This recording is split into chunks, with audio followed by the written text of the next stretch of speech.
Hello बच्चों, चलिए प्रश्न को पढ़ते हैं और समझते हैं। यदि दो लंबवत रेखाओं की दिक्कोज्याएं L1 M1 N1 और L2 M2 N2 है, तो उस रेखा की दिक्कोज्या ज्ञात कीजिए जो दोनों रेखाओं के लंबवत है। तो हमें इन दोनों रेखाओं के लंबवत रेखा की दिक्कोज्याएं ज्ञात करनी है। आइए प्रश्न को हल करने से पहले हम मुख्य अवधारणा लिख लेते हैं।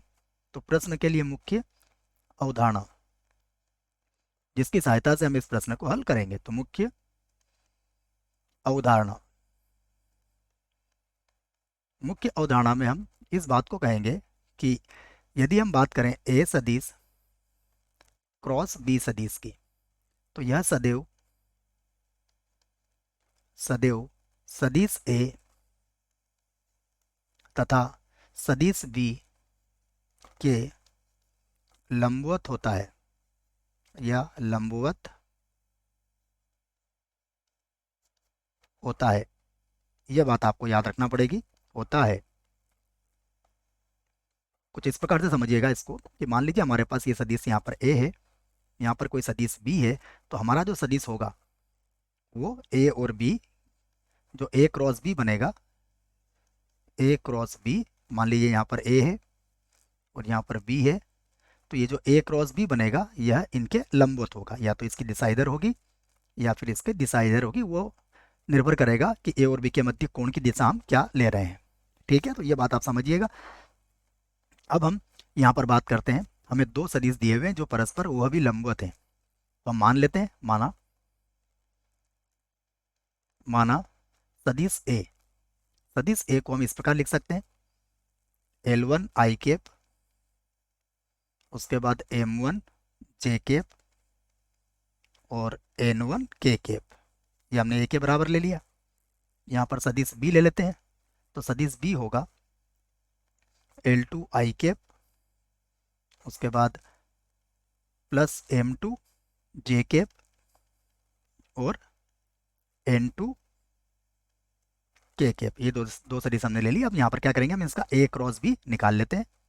तो ए सदिश क्रॉस बी सदिश, ये क्या होगा, ये होगा आई कैप जे कैप के कैप। अब जो ए सदिश है उसमें आई जे और के गुणांक, ये होगा L1 M1 और ये हो जाएगा N1। इसी प्रकार यहाँ देखिएगा, ये बन जाएगा हमारा, ये होगा L2 M2 और N2। अब हम इसे हल कर सकते हैं। तो ये होगा, सबसे पहले आई कैप लिखेंगे, यहाँ से हल कर देता हूँ इसको मैं। ये होगा आई कैप और पहली पंक्ति से इसको हल करेंगे तो पहली पंक्ति के स्तंभ और यहाँ से कॉलम हट जाएंगे आई की सीध वाले। तो ये मिलेगा हमें M1 N2 माइनस यहाँ मिलेगा M2 माइनस M2 N1।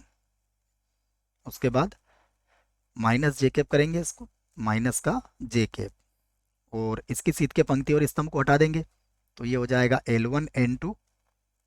उसके बाद ये होगा माइनस का L2 N1। अब के कैप लिखेंगे, तो के कैप में भी इसकी सीध की पंक्ति और स्तंभ हटा देंगे। तो ये होगा L1 M2, ये होगा L1 M2 और यहाँ माइनस लगा देता हूँ मैं। उसके बाद हो जाएगा L2 M1, L2 M1। तो यहाँ से हमें A क्रॉस B मिल गया, जो कि क्या होगा, A और B के लंबवत होगा। तो यहाँ पर हम कह देते हैं कि अतः A तथा B के लंबवत सदिश, अतः सदिश A तथा सदिश B के लंबवत सदिश। और ये जो सदिश आया, ये क्या आया हमारे पास, इसको हम चाहें तो एक बार और लिख सकते हैं। ये था आई कैप, और देखिए कितना आया था, ये था M1 N2 minus M2 N1, M1 N2 minus M2 N1। उसके बाद हम चाहें तो यहाँ से इस माइनस को अंदर भेज सकते हैं। तो ये हो जाएगा N1 L2, ये हो जाएगा जे कैप, मैं इसको प्लस में ले लेता हूँ। ये हो जाएगा N, एक बार और देख लेते हैं, N1 L2 N1 L2 और ये माइनस का हो जाएगा, ये हो जाएगा L1 N2 L1 N2। उसके बाद प्लस के कैप कर देंगे, प्लस के कैप, और अब यहाँ पर हो जाएगा ये दिखेगा L1 M2, L1 M2, और उसके बाद ये हो जाएगा माइनस का L2 M1, माइनस का L2 और M1। तो ये हमें सदिश तो मिल गया। अब हमें ये पता करना है कि यहाँ जो I, J और K के गुणांक है ये हमारे दिक कोसाइन है या नहीं है। तो हम क्या करेंगे, इनके वर्गों का योगफल निकाल के देख लेंगे। यदि इनके वर्गों का योगफल एक आया तो ये इस सदिश के क्या हो जाएंगे, दिक कोसाइन हो जाएंगे। तो मैं करता हूँ इनको। तो अब हम तीनों के वर्ग को वर्ग करके और इनको जोड़ेंगे। तो यहाँ से जोड़ लेते हैं हम, M1 N2 minus M2 N1 का वर्ग, और प्लस फिर लिखेंगे हम N1 L2 minus L1 N2, इसका भी क्या हो जाएगा वर्ग, प्लस ये होगा L1 M2 minus L2 M1, इसका भी वर्ग कर लेते हैं। तो आप देखिएगा यहाँ पर अगर आप देखेंगे तो हम इस बात को कहेंगे कि इसको सूत्र से खोल लेते हैं।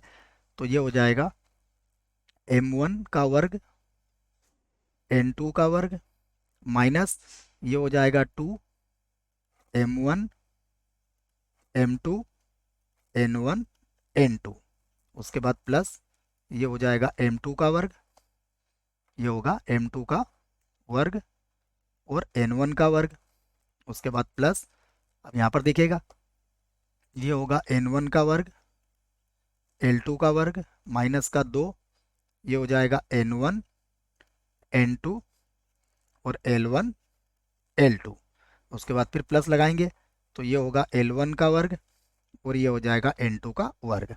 अभी और बकाया है प्लस, अब लिखेंगे L1 का वर्ग M2 का वर्ग माइनस ये हो जाएगा 2 L1 L2 और M1 M2 और प्लस हो जाएगा, यहाँ से देखिएगा प्लस हो जाएगा L2 का वर्ग और M1 का वर्ग। अब इसको हम आगे लिख लेते हैं, इसी प्रकार लिखेंगे इसको आगे। देखिए अब हम इसमें देखिए कुछ जोड़ना और कुछ घटाना पड़ेगा हमें, क्योंकि सूत्र बनाना है कुछ। तो यहाँ मैं लिख सकता हूँ इसे, यहाँ पर M1 का वर्ग M2 का वर्ग प्लस L1 का वर्ग L2 का वर्ग प्लस N1 का वर्ग N2 का वर्ग। देखो बच्चों मैंने इन तीनों को जोड़ा है और मुझे घटाना भी पड़ेगा, थोड़ी सी ट्रिक यहाँ पर लगाना पड़ेगी। तो माइनस का M1 का वर्ग M2 का वर्ग माइनस L1 का वर्ग L2 का वर्ग और माइनस N1 का वर्ग N2 का वर्ग। मैंने इनको जोड़ा है और एक घटाया है, इसके अतिरिक्त अभी यहाँ कुछ नहीं किया है। अब प्लस जो बचा हुआ है हम उसे लिख लेते हैं। प्लस हमारे पास है, अब सबसे पहले ये मैं माइनस वाले पद लिख रहा हूँ। देखिए माइनस का मिलेगा हमें 2 M1 M2 और N1 N2 ये मिला। फिर एक और मिलेगा हमें माइनस का 2 N1 N2 L1 L2 फिर मिलेगा माइनस का हमें माइनस का 2 L1 L2 M1 M2 ये मिल गया हमें। बाकी जो बचा है उन्हें भी मैं लिख देता हूँ। अब हमारे पास बचा है M1 का वर्ग N2 का वर्ग, उसके बाद प्लस बचा है यहाँ पर देखिएगा M2 का वर्ग N1 का वर्ग, उसके बाद फिर बचा है प्लस का N1 का वर्ग और L2 का वर्ग, उसके बाद फिर बचा है L1 का वर्ग और N2 का वर्ग। दो संख्याएं और बची है, L1 का वर्ग M2 का वर्ग। इसको मैं यहाँ से लिख देता हूँ। क्या बचा है हमारे पास, L1 का वर्ग M2 का वर्ग, M2 का वर्ग है ना, प्लस लगा के लिखेंगे हम। उसके बाद फिर यहाँ पर है हमारे पास L2 का वर्ग M1 का वर्ग प्लस L2 का वर्ग, और उसके बाद क्या आएगा को लिख लेते हैं हम, L2 का वर्ग और M1 का वर्ग बचा है, M1 का वर्ग। तो ये लिख लिया आपने सभी को, देख लीजिए आप L1 और ये सारी बातें हमने लिख ली, कोई पद हमारा कम ना हो। अब यहाँ पर जो हम सूत्र लगाने वाले हैं उसको ध्यान से देखिएगा। यहाँ पर मैं क्या करूँगा, देखिए जो माइनस वाले पद है इन सभी में से यदि माइनस कॉमन ले लिया जाए तो यहाँ पर एक सूत्र बन जाएगा। मैं उस सूत्र को पहले लिख देता हूँ आपको। सूत्र कौन सा लगेगा, देखिए मैं सूत्र को लिखता हूँ। हमें पता है ए का वर्ग प्लस बी का वर्ग, सॉरी बच्चों, हाँ ऐसा लिख लीजिए, ए का वर्ग प्लस बी का वर्ग प्लस सी का वर्ग प्लस का 2ab प्लस का 2bc प्लस का 2ca, ये जो बराबर होता है ये बराबर होता है a प्लस बी प्लस सी और पूरे की घातांक 2 के बराबर होता है। इसी को हम आधार बिंदु यहाँ पर बनाने वाले हैं। देखिए इस आधार पर अब क्या बन जाएगा, ये यहाँ से लिखता हूँ मैं बराबर लगा के। यहाँ पर देखिएगा m1 m2 का वर्ग, l1 l2 का वर्ग, n1 n2 का वर्ग और ये 2ab 2bc और 2ca हो जाएगा, अर्थात ये हो जाएगा m1 m2। यहाँ पर लिखूंगा मैं, ये होगा m1 m2 plus n1 n2 plus l1 l2 और पूरे की घातांक कितनी हो जाएगी 2 और उसके आगे चिन्ह कौन सा लग जाएगा, माइनस का। फिर प्लस देखिएगा, अब यहाँ पर m1 का जो वर्ग है एक तो यहाँ है, फिर देखिएगा m1 का वर्ग हमें और भी मिलेगा, ये रहा m1 का वर्ग। उसके बाद हमें एक जगह और m1 का वर्ग मिलेगा, उसे भी ढूंढ लेते हैं। एक तो m1 का वर्ग यहाँ पर है, जहाँ से हम m1 का वर्ग कॉमन ले लेंगे। उसके बाद हमारे पास, ये तो हमारे काम में हमने ले लिया है, उसके बाद एक m1 का वर्ग यहाँ पर है और एक m1 का वर्ग हमें यहाँ पर मिलेगा। तो मैं क्या करूँगा, m1 का जो वर्ग है उसको कॉमन ले लूँगा, तो मेरे पास बचेगा कोष्टक के अंदर, देखिएगा क्या क्या बचेगा, m2 का वर्ग बचेगा प्लस n2 का वर्ग बचेगा और प्लस l2 का वर्ग बचेगा। अब मैं इसी प्रकार m2 का वर्ग कॉमन ले लूंगा।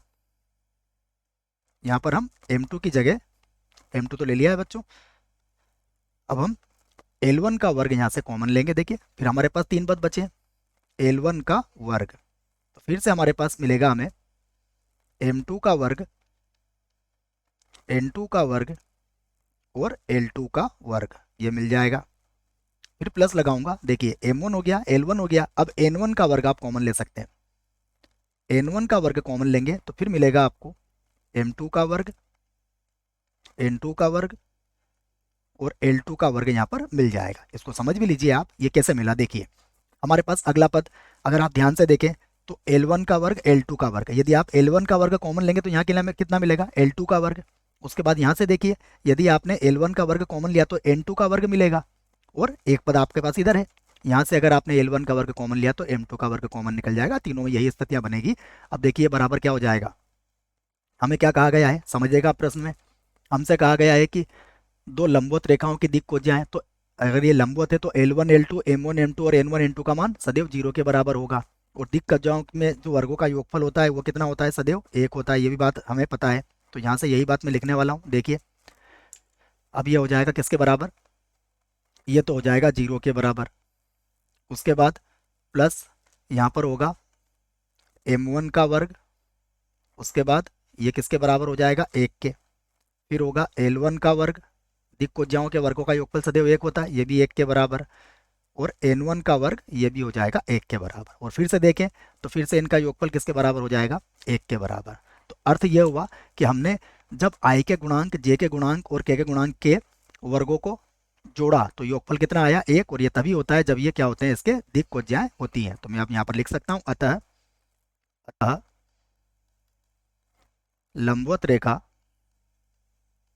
लंबवत रेखा की दिक् कोज्जाएं, दिक् कोज्जाएं क्या हो जाएंगे, जो हमें प्रश्न में आई है वही उसके गुणांक ही उसकी दिक् कोज्जा होगी।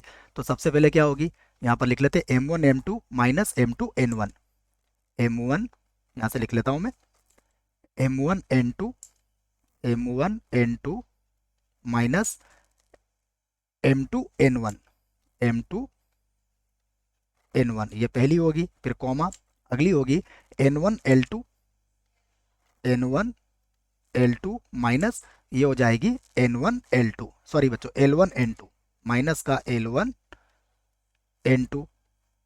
उसके बाद फिर कॉमा लगा के ये जो होगा ये आ जाएगा L1 M2 L1 M2 और माइनस यहाँ पर हो जाएगा L2 M1, माइनस का L2 M1। तो हमने ये दिक्कत जाए निकाल ली है। आशा करता हूँ बच्चों आपको इस प्रश्न का उत्तर समझ में आया होगा। धन्यवाद।